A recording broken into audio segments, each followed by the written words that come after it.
На домах были метки. То, что еще Зака не увидела. У них просто не выдержала у половины психика. Точнее так, есть кадры, то, что снимал ты или твой вот оператор, которые попали в этот фильм. Да, это я знаю точно. Были дома, которые выгорели целиком, когда были самые страшные дома, куда я заходил. Ты слышала, мы снимали. Ты считаешь, стоит? Я не думал, насколько это ужасно.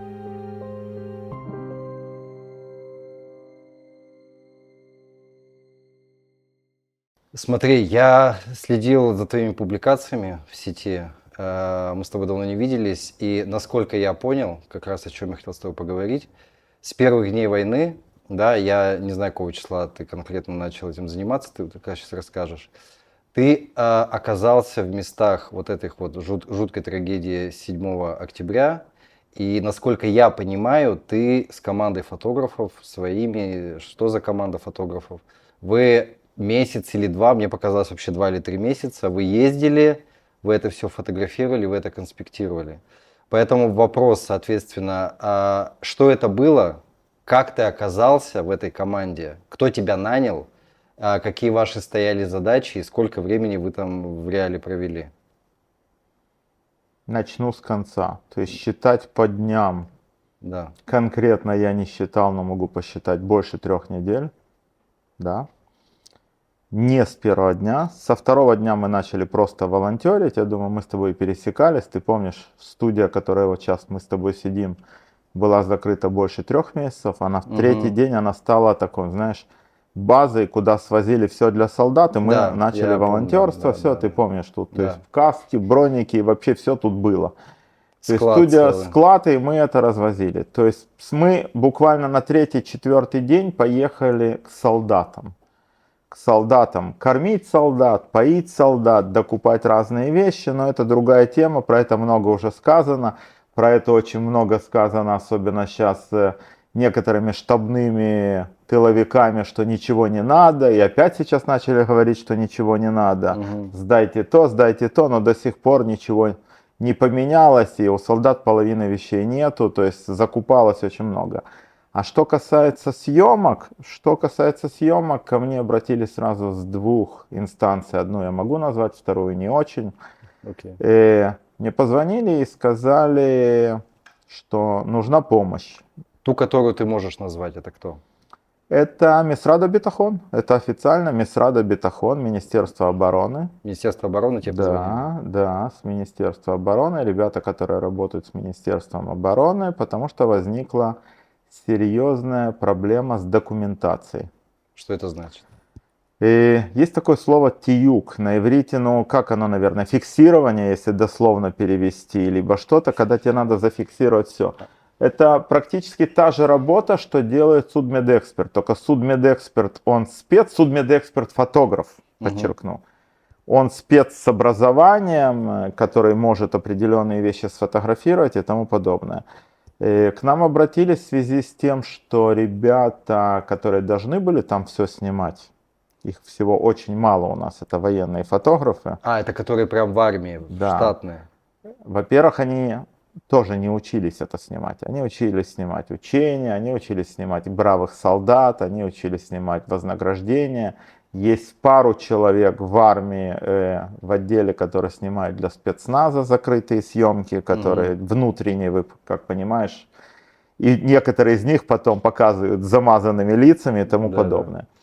Вот. Нужно было фиксировать все зверства, которые произошли. Для чего?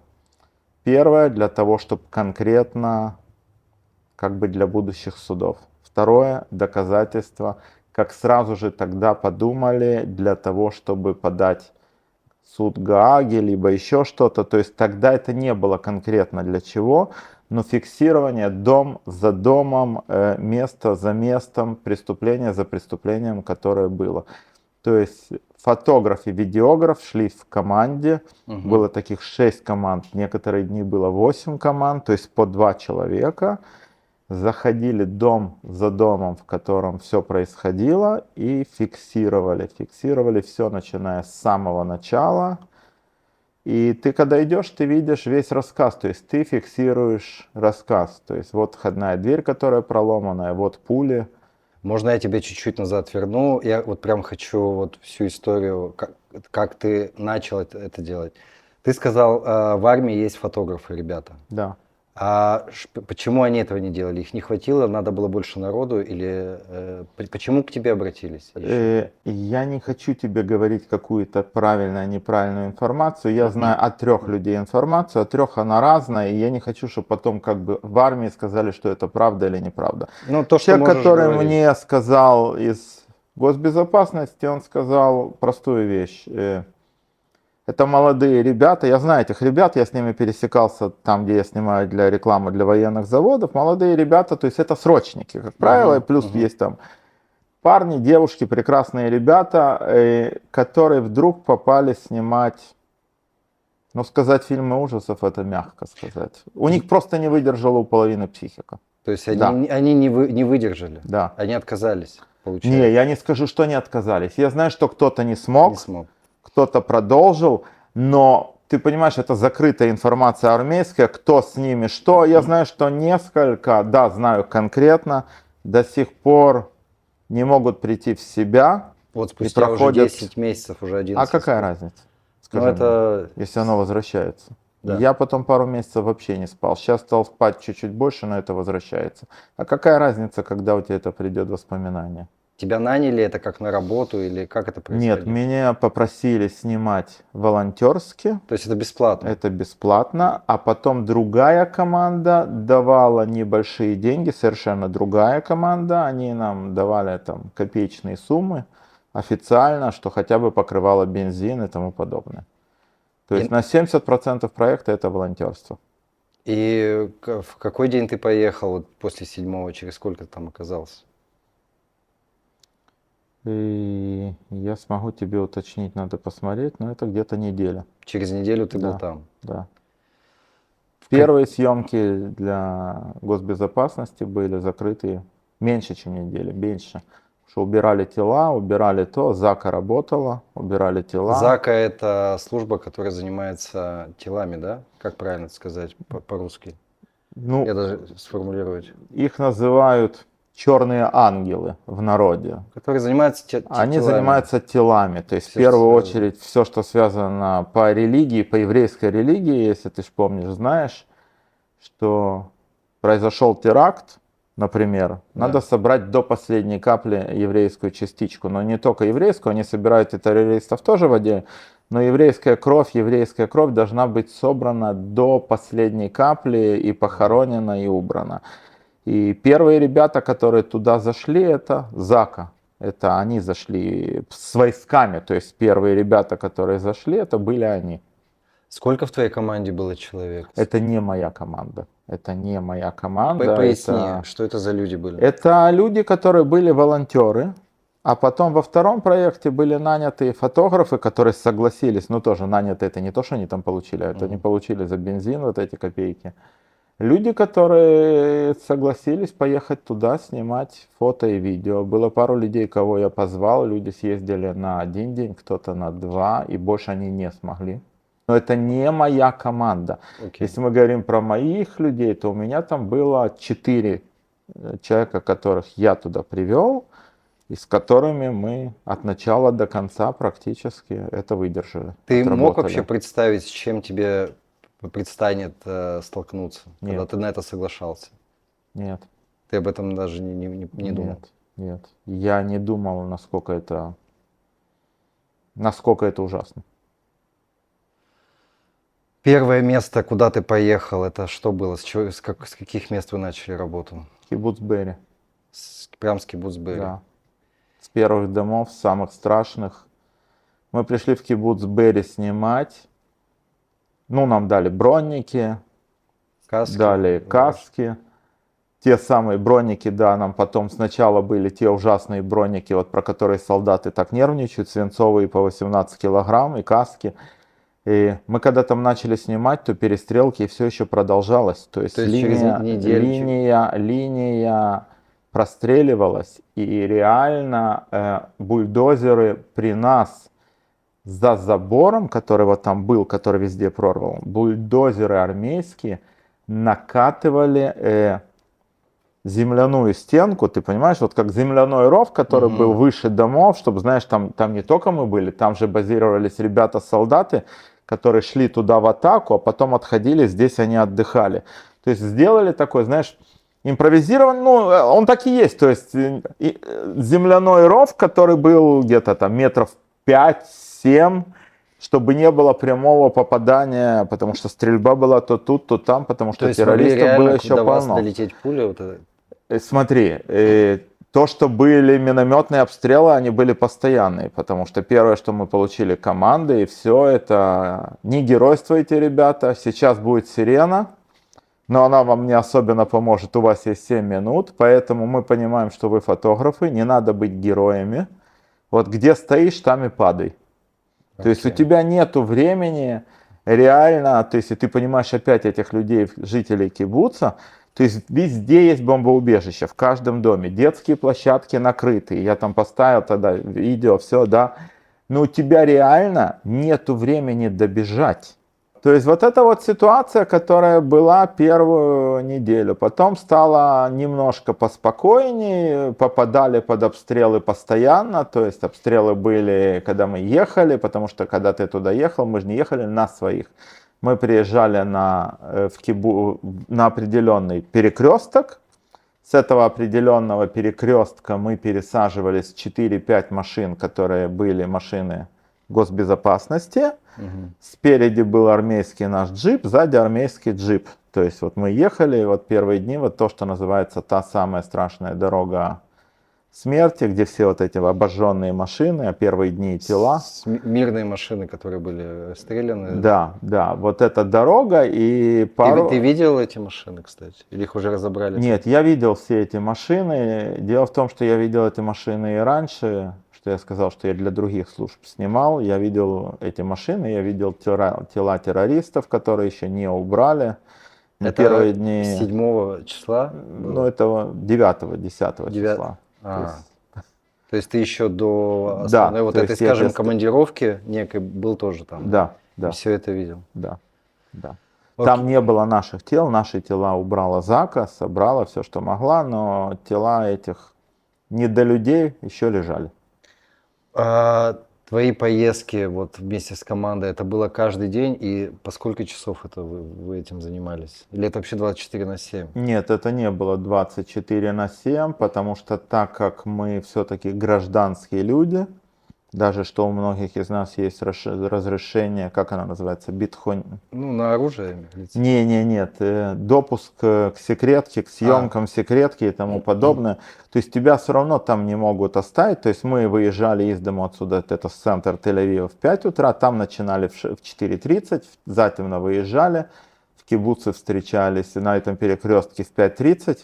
Ребята, которые верующие, кстати, стали еще более верующие, они толос, все, отмолились и поехали. И мы там были до наступления темноты. За час до темноты ребята с госбезопасности и Мисрада Битахон просил нас выехать. То есть пока, знаешь, пока светлый день и можно контролировать ситуацию, первые дни это было, пока еще зачистки шли, мы должны были уехать вот знаешь, вот мы приезжали к машине как раз когда темнело, то есть выезжали за час до этого. Пару раз не успели выехать. Что это значит? Ну, как раз мы выезжали с кибуца, начинаем выезжать с кибуца, все сели в машинах, и эти придурки начали обстрел кибуца. В первые дни еще сильные массовые обстрелы были. И мы ждали, пока не прекратится обстрел, что команда давала, вот теперь вы можете ехать. Потому что дорога-то она самая обстреливаемая получалась, ты понимаешь? То есть в кибуце оно более безопасно, тут и люди, и бомбоубежище, и все, а остаться в машине в поле, знаешь, уже как бы, тем более, давай быть реалистом. Поле у них было, вот все вот эти поля возле кибуцев у них были хорошо пристреленные уже.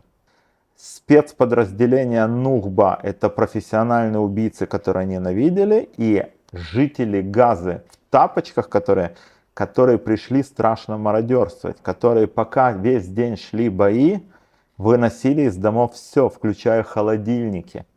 Понимаешь, холодильники, которые несли на ту сторону. И они в Газу это все тащили? Да.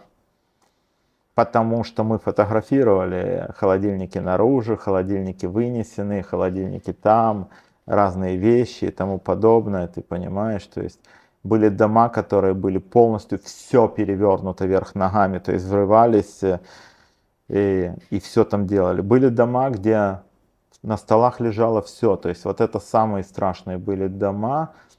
Это ж кибуц, ты знаешь, что такое кибуц? Кибуц это колхоз, Ну да, да, образно. да, да, да, да, да. Э, Это большая коммуна, Ты частные понимаешь, дома, что, когда... ну, везде, но в кибуцах люди чаще, у меня тоже есть знакомые в кибуцах люди чаще встают очень рано. Мгм. Не все, да, то есть, но встают очень рано. Я это к чему? Были дома, где мы заходили, и, наверное, самая страшная картинка это были завтраки на столе. Ну, не самое, но вот страшное. То есть ты приходишь в квартиру, в которой уже 7, 8, 10 дней никого нет, а там завтрак на столе, то есть ты понял, как он выглядит, страшно и тому подобное. Но люди готовились завтракать. Кто-то спал, кто-то готовился завтракать, да, то есть и в эти дома врывались, и кого грабили, то все, то есть ты вот видишь вот это все. То есть дом за домом ты видишь разную ситуацию.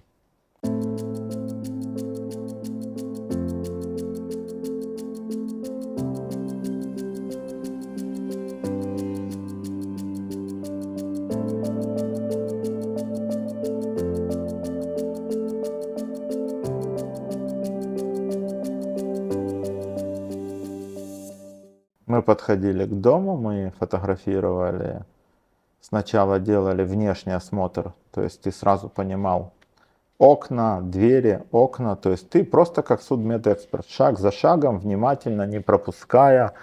Вот тут ты видишь, что стрельнули с РПГ прямо в салон, то есть огромный разрыв. Потом ты заходишь в квартиру, ты видишь, что весь этот салон выгорел, и ты видишь, что выгорел, ты видишь, кто погиб там, если это видно. Ты идешь дальше по квартире, ты видишь, что если люди были Мигунит опять, ну, комната бомбоубежища, Мгм. и если они остались целые, то эта дверь целая, да, то есть были такие дома, которые люди там просидели 7, 8, 9 часов, обороняясь, держать дверь изнутри и выжили. Их потом пришли наши ночью на следующий день людей вывезли. Людей вывезли в Тель-Авив, туда, сюда. Но, во-первых, приехали в основном главы семейств, где отец, где то, где-то помогать они приехали, где-то они приехали свидетельствовать, помогать. В каком плане говорит, что в этом доме было 5 человек, а в этом было 3. Были дома, которые выгорели целиком с людьми. Полностью. И сосед говорил, в этом доме вот так и так, а в этом так, а вот с этой стороны вот так. Были самое главное военные, как его, следователи, и Мгм. им они рассказывали Кто здесь свидетельства, жил? кто, откуда те шли наступать. А кибуцники знают друг друга, все поколения, они знают кто, как, где, почему, кто выехал, кому повезло, кому не повезло. В одном кибуце старикам повезло, старикам я скажу каким, те, которые еще детьми были в гетто, ну то есть Мгм. Второй мировой войны, Мгм. они как раз были за границей. Их там не было, да? Их там не было, они вернулись на следующий день. И через день, то есть я разговаривал, там вот целая группа есть, а те, кто не поехали, они все погибли. Сколько домов ты обошел? Я не скажу тебе на память, поэтому я не буду тебя обманывать. Очень много, Сотня? да. Что тебе приходилось видеть, вот самое, наверное, такое, к чему ты точно не был готов? Если можешь поделиться самыми такими историями. Ну, не разговаривая о людях, с которыми я разговаривал, нам, кстати, сказали, не особенно их дергайте, только если они сами хотят говорить. То есть поэтому мы это опустим, да. Мгм. Э,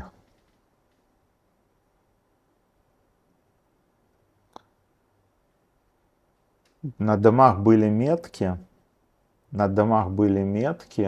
от Заки, где были убиты и забранные тела, а где была зачищена кровь, где нет. Но особые метки, которые мы должны были знать, то есть там красный кружок, желтый кружок, черный кружок. Как это не цинично, кто-то потом говорит, а как это кружками людей обозначать? Ну, как-то надо обозначать. То есть, когда ты идешь туда, и каждый, кто идет, делает свою работу, он должен знать, Должен что он понимать, делает, да, и что он делает. И Зака возвращалась потом убирать кровь с мебели, со всего хоронить. И заходя в один дом, было таких домов несколько, заходя в один дом, мы знали, что нам сказали, что тут вот этого члена семьи украли, этих убили. И ты идешь, снимаешь, ты попадаешь, ты должен зайти в следующую комнату, ты не можешь в нее зайти, потому что дверь выгорела полностью. Она в каком плане выгорела? Вот эта дверь бетонная, они ее так и не смогли открыть, они подожгли, то есть комнату бомбоубежища. А свидетельствовать тебе надо. И ты, когда обходишь дом, ты понимаешь, что стрельнули, я не спец, RGB или гранаты забросили. То есть что-то произошло, что они открыли вот это окно бронированное, то есть там оно выжженное. И ты должен был, то есть по лесенке залезть через это окно, туда внутри сфотографировать обожженные матрасы, обожженную спальню. И когда ты начал идти по матрасу, ты понял, что ты идешь по скелету. И, ну, мы позвали Заку, и ты понимаешь, дальше... Извини, я правильно понимаю, то есть это то, что еще Зака не увидела, это с вами было обнаружено, да? Да, вот такое, если ты спрашиваешь. И тогда ты понимаешь, что статистика меняется. Что это уже не выкранный человек, как считали, а что... То есть первые-то дни не было точной информации, кто, что, как, почему, зачем. Мы снимали еще пару домов, которые выгорели. И я думаю, ты слышал, да и многие слышали. Потом пришла группа, они уже при нас пришли, просеиватели. Если ты слышал про эту группу. Слышал. Эта группа пришла при нас уже, когда мы там были почти 4-5 дней. Ну, не скажу тебе точный день. Давай просто поясним для тех, кто не в курсе, что такое просеиватели, можешь? Ну, просеиватели — это такое народное слово, Да. сленговое, которое дали люди между собой. Обратились к ребятам с Института археологии, то есть судмедэксперты обратились, или армия, то есть не хочу, чтобы потом кто-то в комментариях написал, я не знаю, кто обратился. То есть государство, одним словом, обратилось к Институту археологии, позвало археологов для того, чтобы просеивать вот этот весь пепел, по которому мы ходили, снимали, потому что начали понимать, что там полностью сожженные люди, по которым почти невозможно найти ДНК и тому подобное. То есть настолько все выгорело.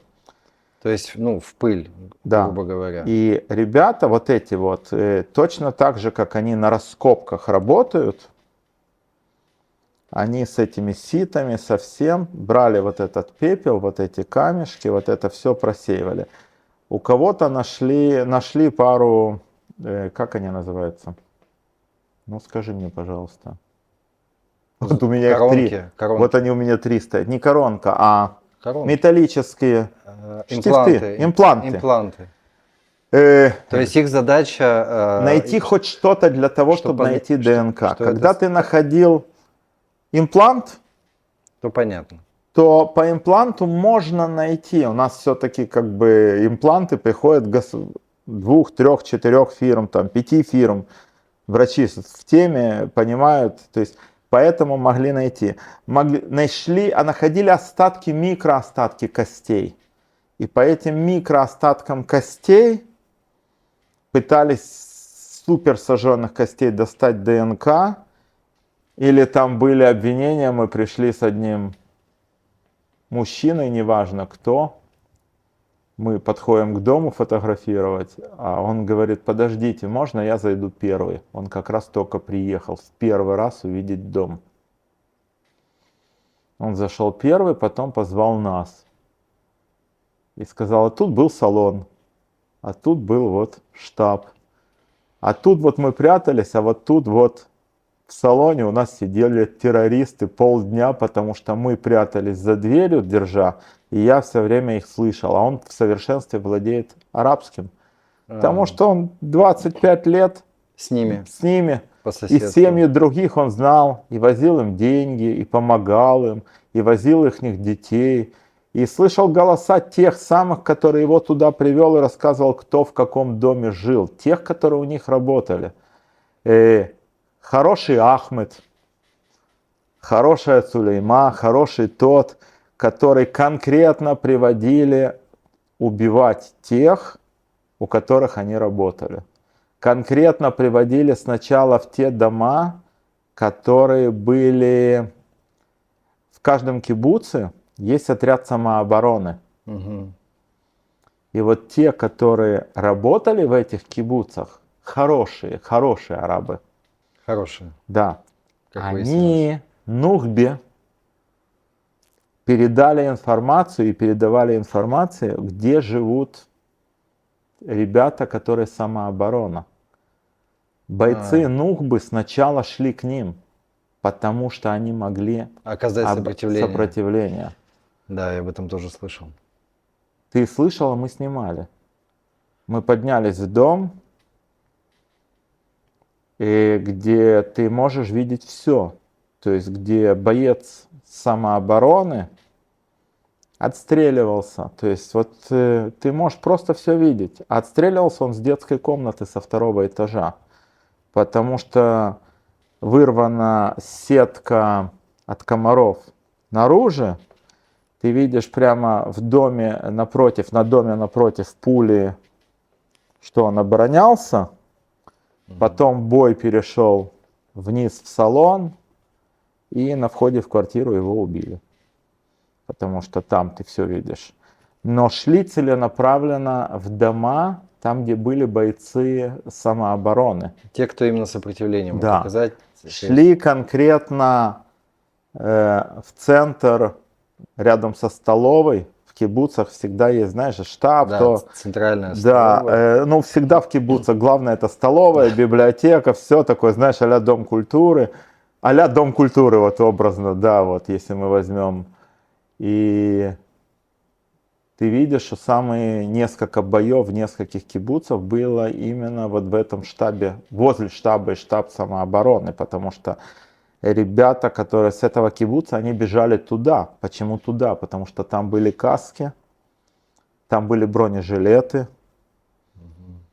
Мы в нескольких кибуцах зашли в эти комнаты самообороны. И в дальних комнатах все эти бронежилеты на своем месте, они их не успели взять. У тебя были мысли оставить это дело в какой-то момент? Больше не приезжать, фотографировать, фиксировать? Да. На какой день это случилось?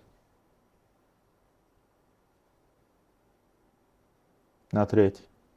На второй, третий, когда были самые страшные дома, куда я заходил.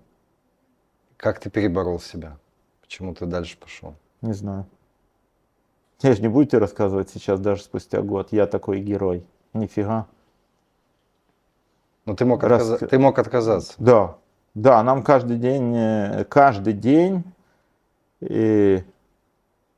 говорили одно и то же. Даже утром, когда мы приезжали на вот этот перекресток, 2 военных товарища. 2 военных? Энных товарища. Окей. Хорошо? Да, Энных. да. Не военных. В гражданке. Понятно. Говорили: ребят, вы можете не ехать. Если вам там станет нехорошо и тому подобное, вы можете прийти. Всегда же вот эти машины, штаб, вы можете прийти, сесть и дальше просто не продолжать. Но лучше, если вы видите, что вам плохо и тяжело, сделайте это сейчас, никто вас не обвинит. Сейчас сядьте, поедьте. Ну, потому что, знаешь, разбивались же парами, команды двое-двое. То есть вы ходили по Фото и видео, да. И понимаешь, если кто-то из пары было такое, выпадает, именно вот по этим соображениям не выдерживают, да? да, не по другим, ну Ну, что, да. ну да, очень тяжело физически было, очень тяжело, ты весь день в бронежилете, в каске, я со своей больной спиной это чувствую, она и так у меня, ну, до сих пор, то есть, ну, как бы, ты понимаешь, это физически, да, очень тяжело, но это морально тяжелее, чем физически. Морально это всегда тяжелее, чем физически. Ну, это я про себя говорю, не знаю, кому-то как бы вот так. Ты считал, сколько ты кадров сделал вообще, снимков? Законспектировал, вот ты конкретно. Я не могу тебе это сказать по одной простой причине. Не потому, что я не хочу сказать. Очень многие дни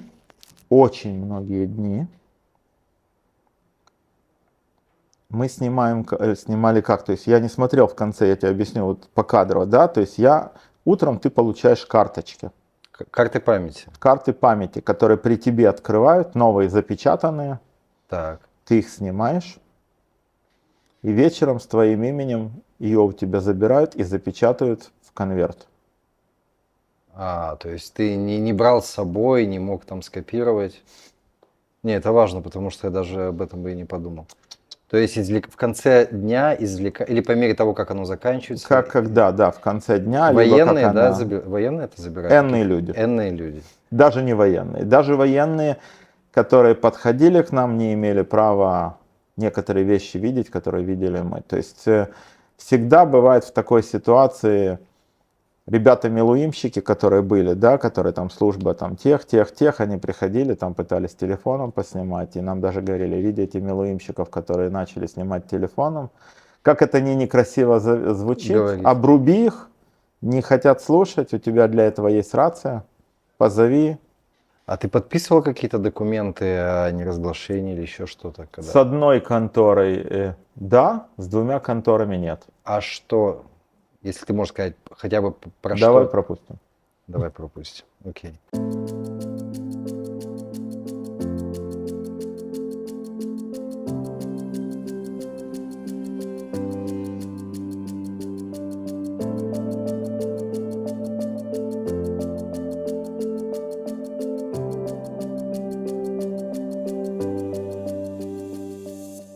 У нас же демократия, у нас все в Кнессете и арабы присутствуют. Тут непосредственно представители арабов, они приезжали с Кнессета на места трагедии. Ты это видел?